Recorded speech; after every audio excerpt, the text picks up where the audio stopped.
All right, good morning, people of YouTube. So this time we are back with another BT14 deck profile. This time we have Red Hybrid. So Red Hybrid received sort of an indirect buff in the set with the addition of the new Gatsumon. So now this deck can actually play really effective floodgates into the current meta. Now that training boosts are here, Gaussmon is a lot more viable. So this deck can do what it did in the past, where it just beats your opponent down really quickly, but also can do it with rookies that have some sort of board retention and make it so that way your opponent can't really progress with their own game state until they deal with them. So, if you guys like this kind of content, make sure you guys like and subscribe. And without further ado, we'll go ahead and start, as always, with the Digitama. We are playing 4 copies of the new Koromon. This card allows us to draw a card if we check security. So, the way this is ruled is that if you check the security, you check the security before you do the battle with the security Digimon. So even if your rookies die in the security check, you will still get the draw. The only way that won't happen is if you hit like an option or something that would blow you up, like Flame Hell Scythe or Gaia Force. But this card is absolutely fantastic, and yeah, it's a really good consistency piece for the deck. So for the rookies, I am playing 3 copies of that new Gatsumon that we mentioned. This card has the Pamumon effect from Bloomlord that says players can't play Digimon by effects. This only really hurts your Agunimon's on deletion ability to play a Flamemon, but aside from that, this is a really fantastic card at stopping the meta. If you have one of these out, Fenrir Luca can't play, Bloomlord can't play. There are a lot of decks that are just really hindered by this effect, and I really, really like it this meta. I am playing 4 copies of Gaussmon, partially because Gaussmon makes himself stronger for every other Gaussmon in play, so like this card is absolutely fantastic. It allows you to have rookies that can get really big in DP and actually survive security checks against some level 4s and level 5s, which is really nice, but also the effect to make it so that they can't reduce Digivolution cost is really key this format. Training boosts are everywhere. People are playing Beowulfmon again. Like, there are a lot of cards that just reduce cost, and this card says no to that. So I am playing 7 floodgates in my rookie slots, and the rest are allocated to Flamemons because you still do need some amount of hybrids, and you still need some amount of Flamemons to make full use of a Goonie, and so that you can use the Takuya to warp into Emperor. So I am playing 3 copies of the BT7 Flamemon. This card's main drawback is its on-play effect can only pick up 1 piece at a time, but it does have an inheritable effect, and it does hit 4 cards deep, which is really fantastic. I am playing 2 copies of the BT12 Flamemon. A discard 1 hybrid to draw 2 cards is really cool, especially since you do want hybrids in your trash for the Takuya Warp. And an inheritable effect to give you plus 2000 DP can come up sometimes. But mostly this is in here to get us deeper into the deck. And this is one of the searchers that we are playing that can pick up cards that aren't hybrid pieces. So I really like it for its utility.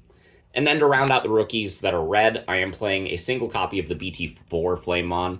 This is a red Flamemon that I can drop off of a Takuya effect, or not a Takuya, a Goonimon effect, in order to be able to pick up potentially 2 pieces. So that is really nice. This is just a one-of inclusion that for the chance to grab more pieces and to make our Flamemon count 6 in this list. So that way we can consistently resolve a Goonie and consistently have enough hybrids to do the Emperor Warp. So for the rest of the rookies, I am playing 2 copies of the Bokomon because this card is still good. Searches 5 deep, picks up 2 pieces, and then gives us free evolutions if it sticks around. Really, really like it. And then I play 2 copies of the Nemon. Because we play so many Takuyas, the odds of having Takuya in our hand are pretty high, and we need a Takuya established in order to be able to have the Agunimons and the Burning Greymons, like with their inheritables, to delete to play the more Takuyas. So the Nemon really helps you establish that first one. It also really helps whenever your hybrids are swinging at your opponent's security. If they do happen to die, you just get to retain those Takuyas, just pull them right back, and go from there. It's a really fantastic card, and it helps you maintain board presence. So I really, really like it. That is it for the rookies. For the level 4s, it's pretty stock standard at this point. I think every hybrid list is on the same level 4s for this line, but we play 4 of the BT12 Agumon. This card is absolutely fantastic. We play 4 copies of the BT12 Burning Greymon. So this is the one that you're going to want to evolve over your Takuyas most often, because that would allow you to get the inheritable effect of the Takuya.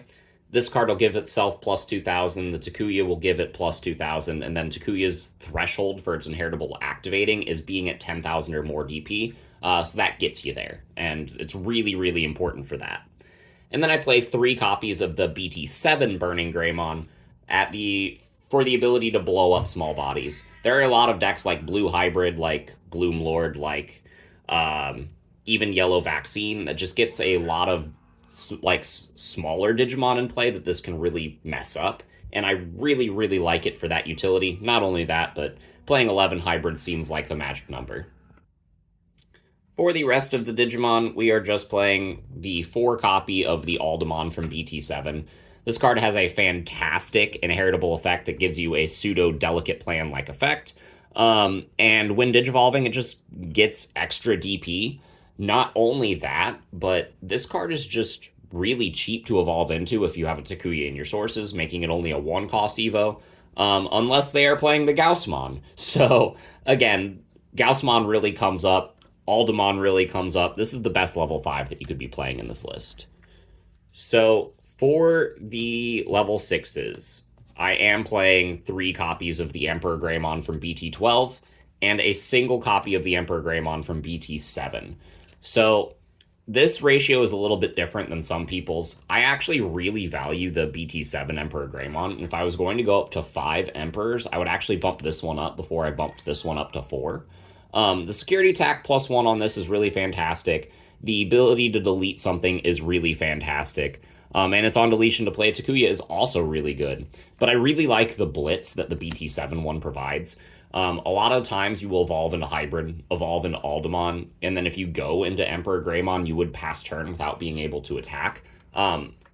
So this BT7 Emperor allows you to do that. Not only that, but it's a really funny way to surprise your opponent for game. Like if you have a Takuya out and you're at 0 memory and your opponent doesn't think that you have 1 more attack to close it out, you can just warp into this and blitz for game. That being said, the BT12 Emperor Greymon is far more generic. It just blows up bodies. It just comes in, has a massive security attack threshold, especially if you combine that with the Takuya. And this is just overall a really fantastic card. And the Emperor Greymons provide insane value for your level 6 slots. So, no level 7s in this list. We are playing... I guess you could play the Blitz Omni. I choose not to. I don't think it's very consistent. You're going to bottom deck it more times than you're going to actually see it.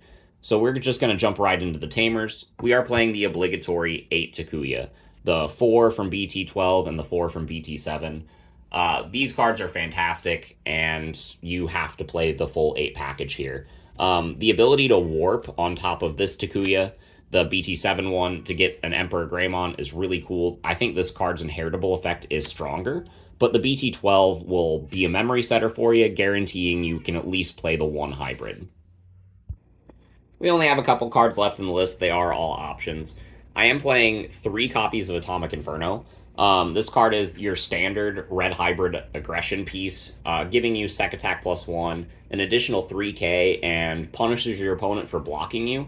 This card is really fantastic. Not only that, but the blanket effect that it gives your Digimon on your following turn if your opponent hits it in security is really, really nice, especially with the amount of training boost and things that you see in security. There are a lot of times that your rookies can actually live the first check with sec attack +1 and actually make it to see that second check. So this card is really fantastic, this format especially, and for that reason I am deciding to play 3. But you could drop this number down to 2 if you wanted to play a 3rd copy of Crimson Blaze. Right now, I am choosing to play 2 copies of Crimson Blaze because this card sort of doubles for what the Gatsumon is doing for the deck. But this card can be hit out of security, which is really fantastic. Not only that, but if you need a board wipe for small bodies, this is that card. It's really cheap to play, it's really efficient, and this is a very very well-designed card, in my opinion. And then for the last slot on the list, we have the single copy of Gravity Crush, because this is a red deck, and sometimes you just need 2 memory, because 2 memory is a hybrid evolution. And sometimes a hybrid evolution can be Burning Greymon over Takuya, which means you can hit for 2 checks and then close out with like a Boko or a Flamemon or something. So Gravity Crush really has its place. Gravity Crush for game is something that I say a lot, and I really like the value that it has for this deck. But yeah, that's about it. That's all I have to say about the card choices. It's a pretty standard list, all things considered, but the addition of these floodgates, being the Gatsumon and the Gaussmon, actually provide wonders for this deck and really improve a lot of matchups that this deck has coming into the next format. So if you guys like this kind of content, make sure you guys like and subscribe, leave what you thought down in the comments below, and we will see you all in the next video. Bye, everyone.